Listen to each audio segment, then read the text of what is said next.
찬송가 459장 누가 주를 따라 찬송하심으로 9월 9일 새벽 예배 시작하겠습니다.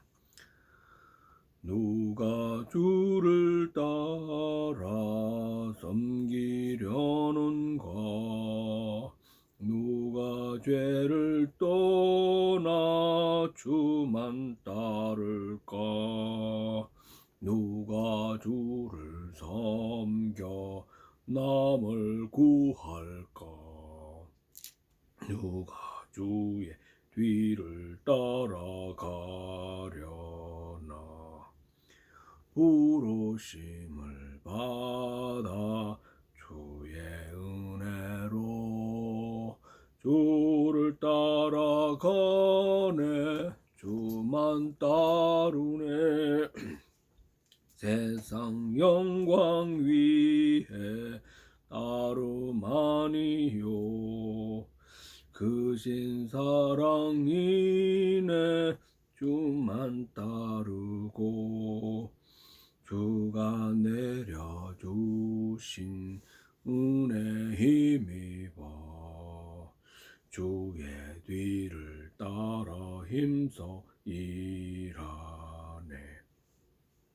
부르심을 받아 주의 은혜로 주를 따라가네. 주만 따르네. 환난 핍박 많고 원수 강하나 주의 용사 더욱 힘이 강하니 누가 능히 이겨 넘어뜨리랴. 변함없는 진리 승리하리라. 기쁜 찬송하며 주의 은혜로 주를 따라가네. 주만 따르네. 아멘. 잠깐 기도합니다. 은혜로우신 하나님, 오늘도 하루의 첫 시간을 주님을 찬양하며 기도하며 예배함으로 시작해 하시니 감사합니다. 오늘 하루도 온전히 주님께 예배하는 하루 되기를 원합니다. 우리의 입술과 우리 손발을 주님께서 거룩하게 구별하여 주옵소서. 말씀 따르며 승리하는 오늘 믿음의 하루 되기를 간절히 원하며 예수님의 이름으로 기도드립니다. 아멘. 오늘 함께 은혜 나눌 말씀은 누가복음 4장입니다.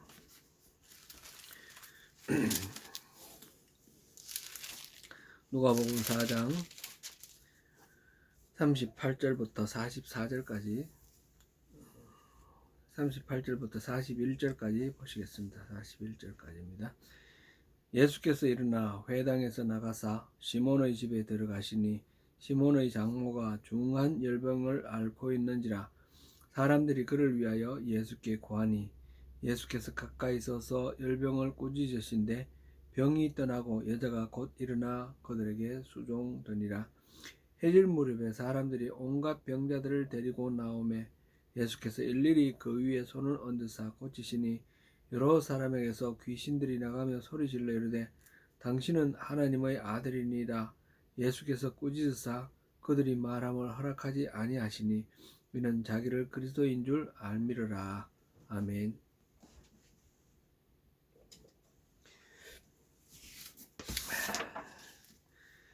누가복음의 기록에 의하면 예수님이 행하신 최초의 치유 사역은 귀신 들린 사람을 쫓아내서 온전하게 고치시는 일이었습니다. 예수께서 귀신을 쫓아내신 것은 그가 앞서 고향 나사렛에서 이사야서 61장을 읽으시고 이사야가 기록한 메시아 기름 부음 받은 자 모든 묶임에서 풀어주는 해방자 구원자가 바로 자신이시라는 사실을 선포한 적이 있죠. 그 말씀, 그가 메시아심을 나타내는 가장 분명한 증거가 바로 귀신을 쫓아내는 일이었습니다. 가버나움에서 귀신 들린 사람을 고쳐 주심으로 인해서 이제 우리 인간에 대한 속박 가운데 에, 가장 전형적인 속박, 마귀, 악의 존재, 악의 세력이 인간을 지배하는 그런 속박입니다. 그 속박으로부터 우리를 해방해 주시고 구원해 주시는 그리스도 예수이심을 보여주신 것입니다. 그러나 예수님은 단지 귀신 들린 사람만 고쳐주신 것은 아닙니다. 많은 병자들을 고치셨습니다. 오늘 본문에서 먼저는 시몬의 장모가 열병을 앓고 있는데 예수님이 가셔서 그 열병을 꾸짖어 주시고 고쳐주신 사실을 기록하고 있습니다. 그리고 날이 저물어 해가 질 무렵에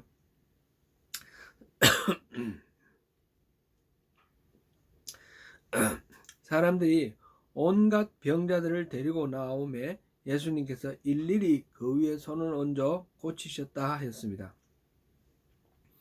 31절에서는 가버나움의 회당에서 가르치셨다. 안식일에 가르치셨다. 이렇게 되어 있고요. 그리고 그 회당에서 귀신 들린 사람을 고쳐주셨죠. 그리고 38절에 보니 회당에서 나가사 시몬의 집으로 가서 시몬의 장모를 고쳤다 하였습니다. 같은 날 일어난 사건입니다. 그리고 해질 무렵 바로 그날 저녁에 많은 병자들을 고치셨습니다. 예수님의 일정이 매우 빡빡하게 진행되고 있다는 사실을 보여줍니다. 안식일 날은 원래 일을 하지 않는 날이죠. 유대인들에게. 그래서 사람들은 안식일 날은 병 고치는 것조차도 이렇게 하지 않습니다. 그런데 예수님은 귀신을 쫓아주셨고 시몬의 장모의 열병을 고쳐주셨습니다. 해질 무렵에 많은 사람들이 왔다라는 것은 그 많은 사람들이 예수님이 병을 고치시는 권능을 갖고 계심을 알았지만 안식일이었기 때문에 안식일을 피하려고 기다리고 있었던 것입니다. 안식일은 이 유대인들은 하루가 저녁부터 하루를 지나고 그 다음날 저녁까지입니다. 해 지고부터 해 질 때까지죠. 그러니까 안식일은 그날 해질 때 끝나는데 그 해질 때를 기다렸다가 그 저녁에 많은 사람들이 와서 병자들을 치유해 달라고 예수님께 데리고 온 것입니다. 한편 예수님이 회당에 나가서 시몬의 장모 병을 고치는 장면을 생각하면 이때 이미 시몬은 예수님의 제자가 된 이후인 것 같습니다. 그런데 시몬을 제자로 부르는 그 장면은 5장에 나옵니다. 왜 그런가요? 앞서 말씀드렸듯이 누가복음의 기록은 지금 일어난 일이 단락단락 중간중간에는 연속되는 그런 일들이지만 오늘 이거 가버나움에서 가르치신 일, 귀신 쫓으신 일, 시몬의 장모 열병을 고치신 일, 저녁에 수많은 병자들 고치신 일, 이 일은 연결되는 일입니다. 연결되는 일이지만 전체적으로 봤을 때 이렇게 토막토막 연결되는 일들이 순서대로 연대기적으로 그렇게 기록된 것은 아닙니다. 여기 순서가 좀 바뀌어졌을 수도 있습니다. 뭐 단순하게 말씀드리면 예수님의 사역이 갈릴리 지역에서 있다가 또 갈릴리에서 예루살렘 올라가시는 과정에서 있는 사역, 그리고 예루살렘에서의 사역, 이렇게 기록되어 있죠. 그래서 누가복음으로 보면 이거는 그냥 한번 쭉 예루살렘 올라가신 것 같아요. 요한복음에 보면 예수님이 예루살렘에 올라가는 사건이 적어도 3번 또는 한 4번 정도 있을 수 있다. 그래서 기본적으로 3번이라고 생각하죠. 그래서 예수님의 사역은 3년 동안 있었다. 이렇게 우리가 이해를 합니다. 네, 요한복음도 연대기 순서로 쭉 된 건 아니지만 예루살렘에 올라가는 6월절에 올라가는 그 사건이 이렇게 여러 번 3번 나오기 때문에 그렇게 이해를 하는 것입니다. 그래서 일단 어, 누가가 기록한 것은 연대기 순으로 기록된 것은 아니다라는 그것을 먼저 생각하고요.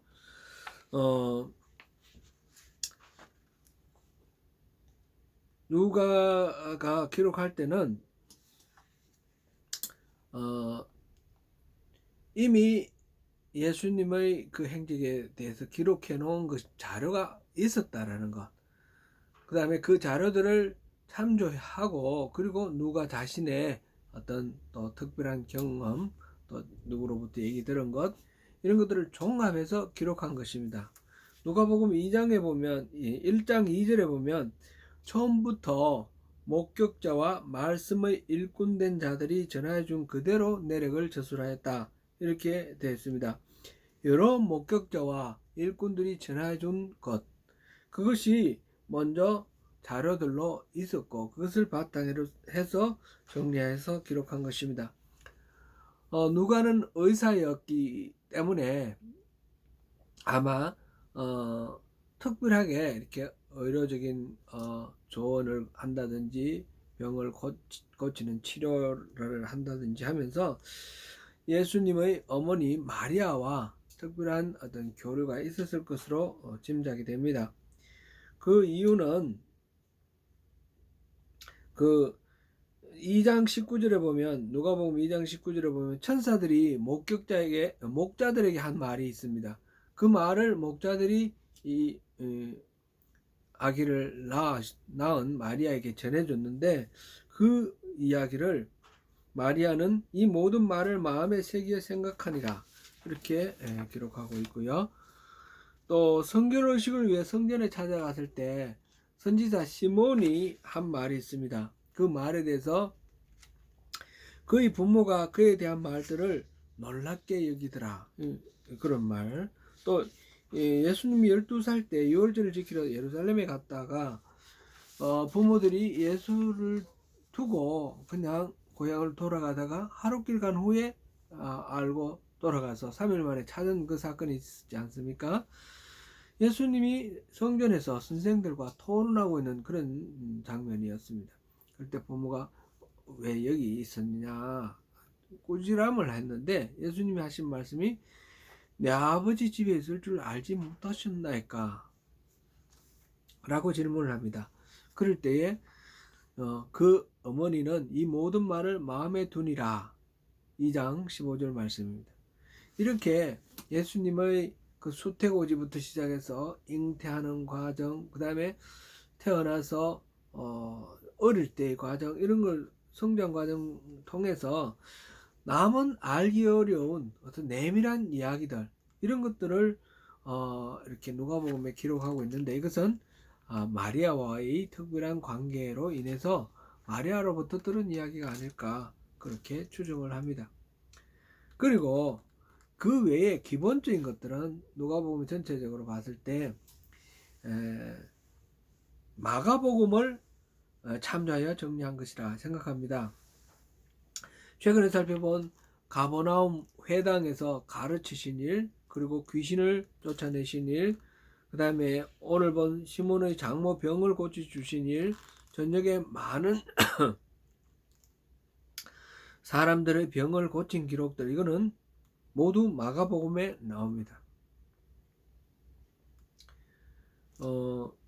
다만 어부들을 제자로 부르신 일은 귀신을 쫓아내신 일보다 앞에 기록되어 있습니다. 이것이 일의 순서로는 당연하죠. 그게 자연스럽겠죠.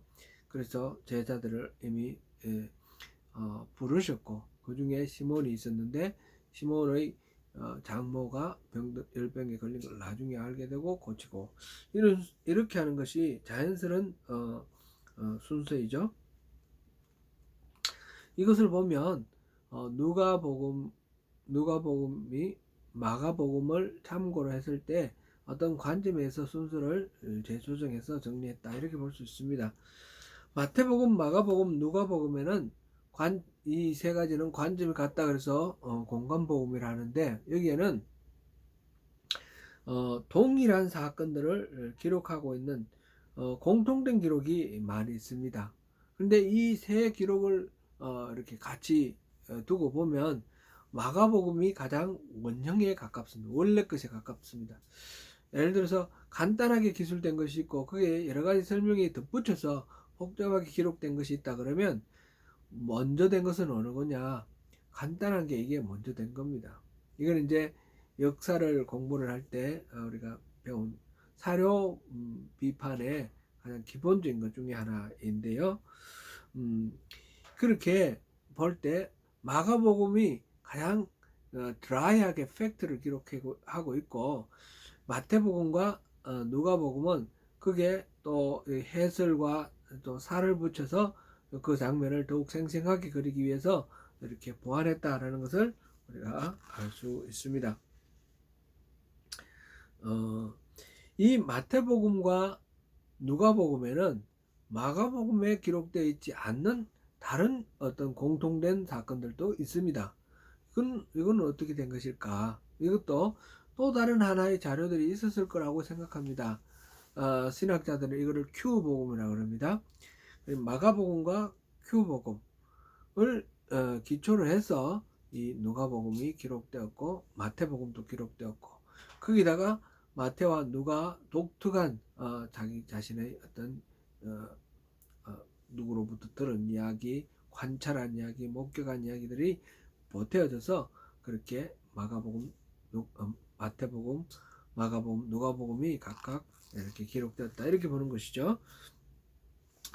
누가복음은 누가의 관점에서 앞서 말씀드렸듯이 이렇게 시간의 흐름이 아니라 사건의 흐름을 이렇게 전개하고 있습니다. 갈릴리 지역 사건, 사역, 갈릴리에서 예루살렘 가는 그 올라가는 과정에서의 사역, 예루살렘의 사역 이렇게 진전시키고 이어서 나가서 사도행전에서 보면 예루살렘으로부터 유대와 사마리아와 땅끝까지 이르러 내 정인이 되리라 그 말씀대로 이렇게 쫙 퍼져나갑니다. 그래서 안디옥에서 바울 사도를 통해서 또 터키 그리고 또 다른 방향으로 로마 다른 사람들에 의해서 로마 이렇게 복음이 전하된 그 과정들이 있고요. 그래서 사도행전 마지막이 로마서로 되어 있는데 로마는 그때 당시 세계의 중심이었거든요. 로마에 가면 온 세계로 그냥 퍼지는 겁니다.